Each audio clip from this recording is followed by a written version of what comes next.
Today we're going to be fitting the rear suspension and completing the rear 5-lug swap on the E30 project.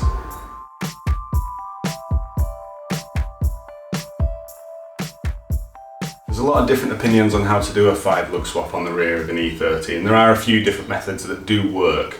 I believe the method I'm going to be using is the simplest and the cheapest method, using E90 rear hubs and E46 rear discs and calipers. I've done a fair amount of research and gathered together these parts. I'll give you the full details on exactly what's what very shortly, so stick with me.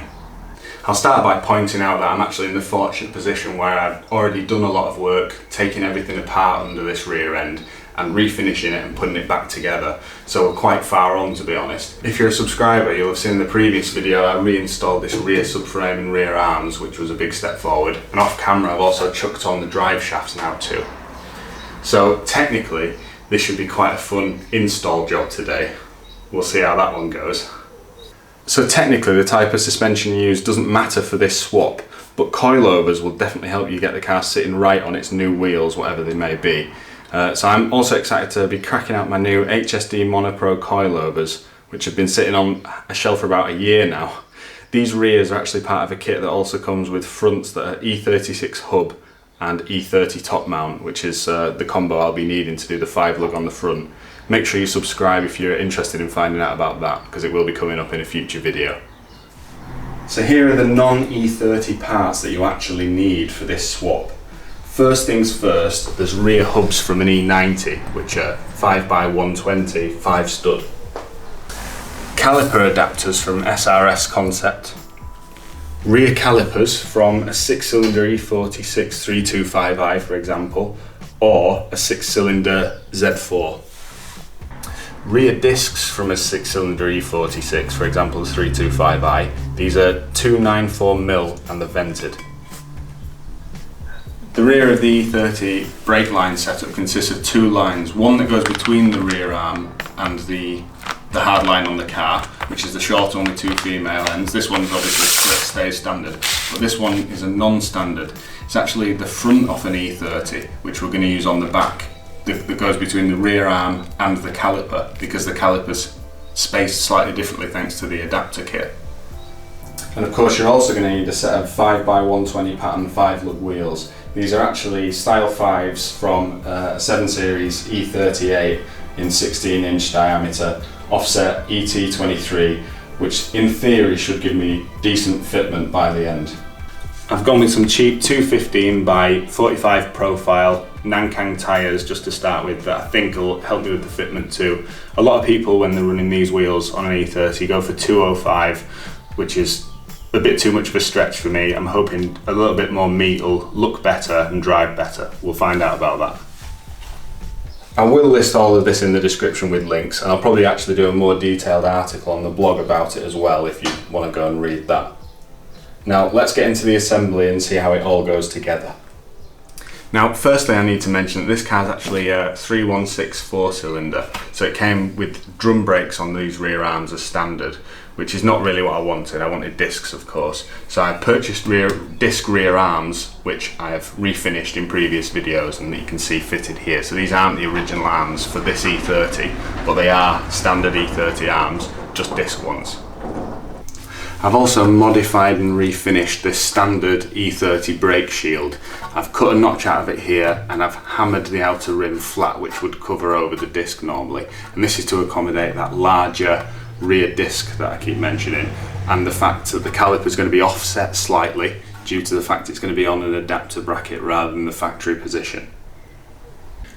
So this is the caliper adapter bracket from SRS Concept. And to be honest, I have actually powder coated this one in silver because it was just in raw metal and I was worried about it rusting, so I have done that. It fits up to the car just like this, and you can see it's shifted the holes from the original position for the caliper upwards slightly, which is why we've notched this.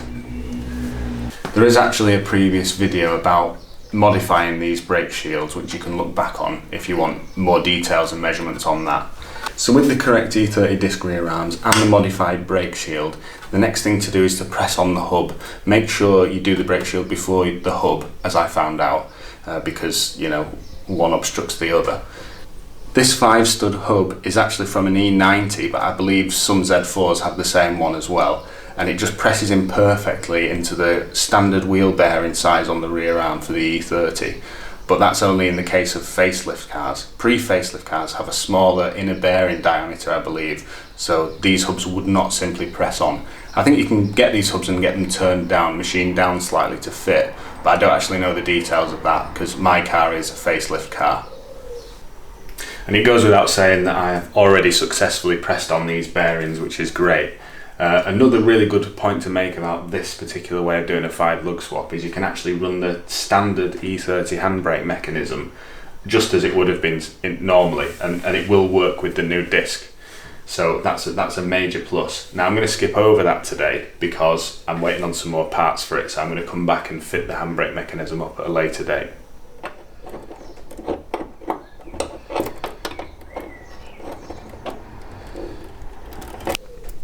I'm just getting these inner brake lines fitted before I move on to anything else because I've got the most access I'm going to get now and it's quite tight in there.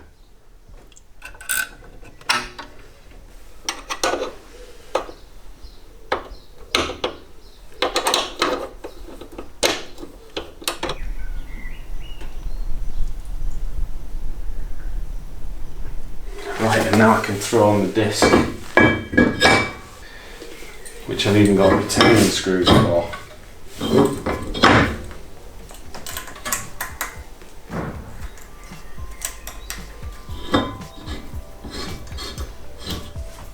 Now I'll throw the caliper adapter on.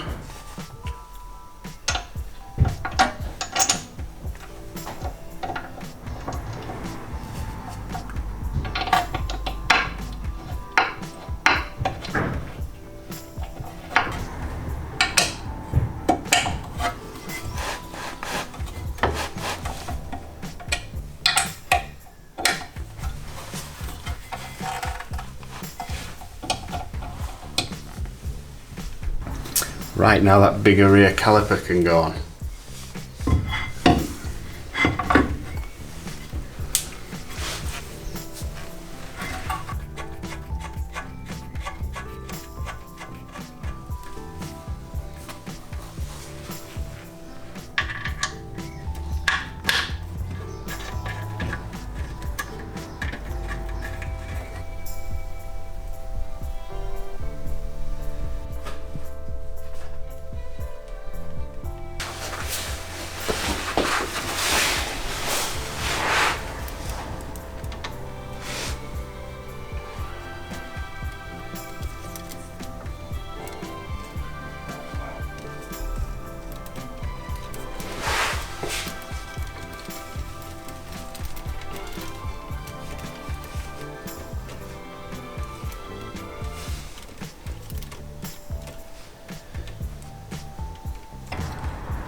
So that's both the inner and outer brake lines fitted now, and this front E30 line using for the rear here seems to fit quite well. Maybe it's a touch on the tight side, but I'd say because it's not going to be moving between the caliper and the bracket too much, I'd say it was going to be absolutely fine.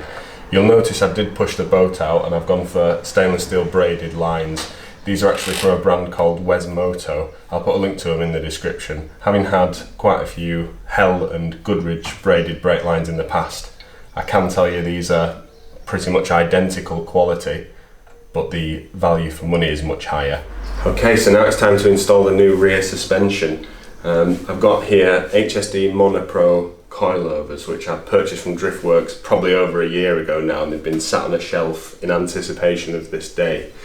The quality seems really brilliant. Obviously I can't comment on the performance yet because I haven't driven the car with these on, but if they're good enough for Phil Morrison's E30 M3 track car, they're definitely good enough for my humble 316 project car. Just to be totally clear, you do not need to change the rear suspension to do this 5-lug swap. You can do the 5-lug swap in this way using the standard rear E30 suspension.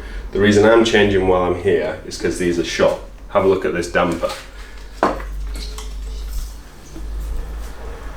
Very little damping going on there, absolutely no rebound, it's not returning to its length, it's absolutely shot. They're probably the original ones on the car and they're well past the sell-by date. But anyway, this video is more about the rear 5-lug swap, not setting up coilovers. So what I'm going to do is I'm going to chuck these on at roughly sensible heights for now and just show you how it looks. I'm sure I'm going to spend hours trying to get these dialed in the future, but not today.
Right, final thing to do today is to fit these wheels up.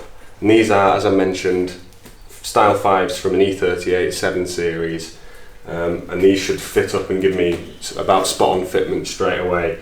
Be aware that if you are trying to fit E36 wheels with this setup, you are probably going to need a spacer because the offset's very different to these. These are ET23.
Right, well, for an initial fit up, I'm actually really pleased with how this is looking.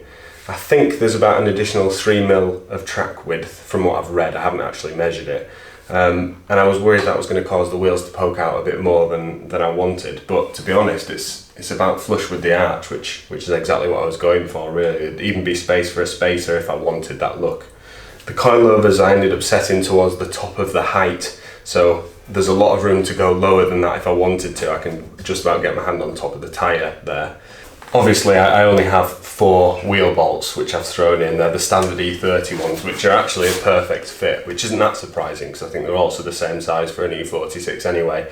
I think I'll need to get a lock-in wheel bolt set rather, and that should fill in that blank. I wouldn't be driving around with the wrong number of wheel bolts in if it were me, to be honest, but I'm not cruising around anytime soon in this anyway. I'm actually really excited that the car is now back on its own wheels and can roll again, and even better than that, I can even open the bonnet again, which has been the first time in a very long time, because if you remember, I jacked the car up and blocked the bonnet from opening. Might even just check if the engine's still there actually.